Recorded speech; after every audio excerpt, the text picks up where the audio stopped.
Olá, amigos. Um assunto muito espinhoso: Deus e o futebol. Eu tenho muito cuidado com esse assunto, pois eu sei que a famosa tríade popular de que futebol, política e religião não se discutem. Ora, discute-se sim, com tolerância, respeito, e a combinação desses dois elementos, o futebol e a religião, tem me chamado a atenção bastante. Antes de tudo, eu tenho a minha religião, é público, sou católico praticante, trabalhei em pastorais e em ações voltadas ao ecumenismo, que nada mais é do que o tão necessário diálogo interreligioso. Não faço proselitismo ou crítica a qualquer outra.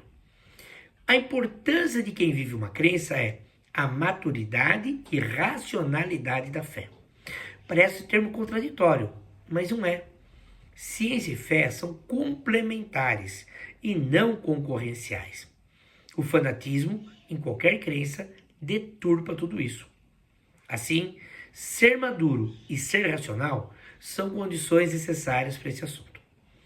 Dias atrás, comentando um jogo da 4ª Divisão Paulista, ouvi o treinador dizer em entrevista que profetizou a vitória de Deus contra o adversário e que o Senhor é fiel em suas promessas, sendo a vitória dele. Respeitosamente, mas Deus não quer disputar a A3 da Federação Paulista. Ele tem muita coisa importante a fazer.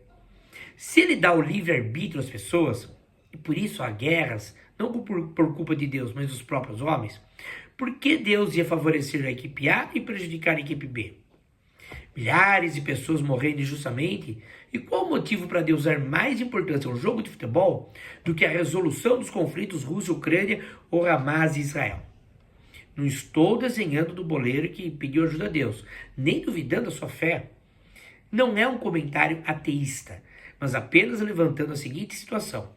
Do outro lado, há jogadores que acreditam no mesmo Deus. Qual razão Deus favorece um time e desfavorece o outro? Não vale responder à lógica de que se Macumba ganhasse jogo, o Bavi terminaria empatado.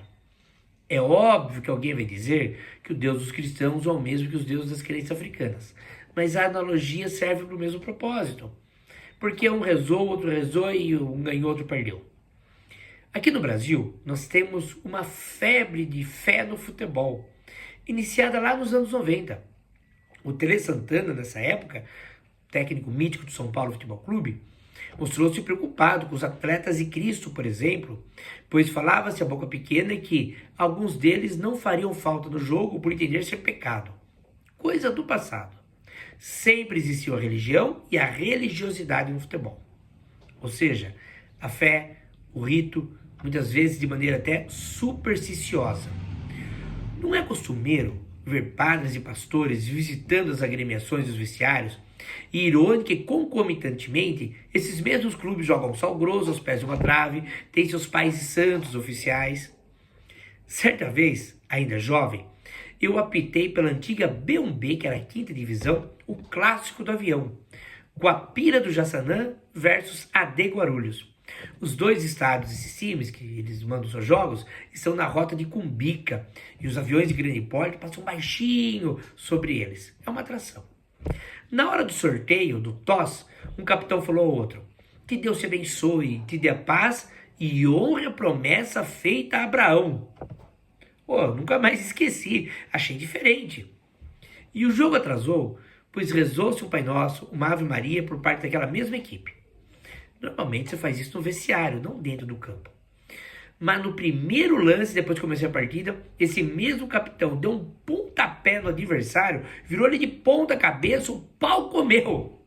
Foi um dos cartões vermelhos mais rápidos e justos que eu apliquei numa partida. Cadê o Deus te abençoe, a paz e vamos lá, meu irmão? Ficou no discurso? Saiba, em 2009, quando o Brasil ganhou a Copa das Confederações da África do Sul contra os Estados Unidos, a BBC de Londres fez uma matéria impressionada como a religiosidade dos jogadores brasileiros estava aflorada e questionando, eles usam a capacidade de marketing da seleção brasileira para divulgar a sua fé, os seus propósitos? Naquele mesmo ano, a Associação de Futebol da Dinamarca pediu para a FIFA que fizesse valer um ponto das regras do jogo onde você não pode manifestações políticas e religiosas em campo.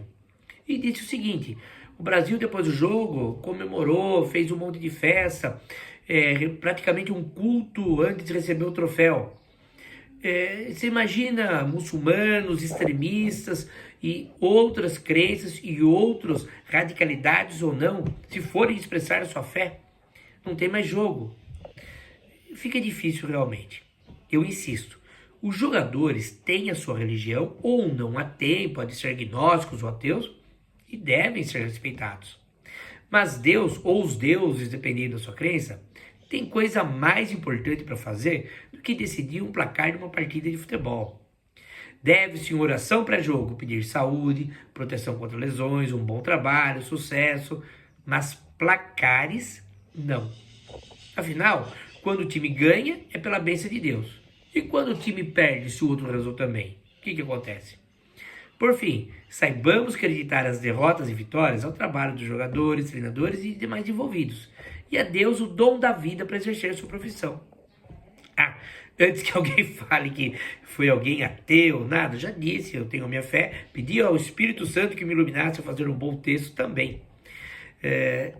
E, encerrando, o futebol é muito importante, mas das coisas mais importantes que existem é a menos importante. Até mais.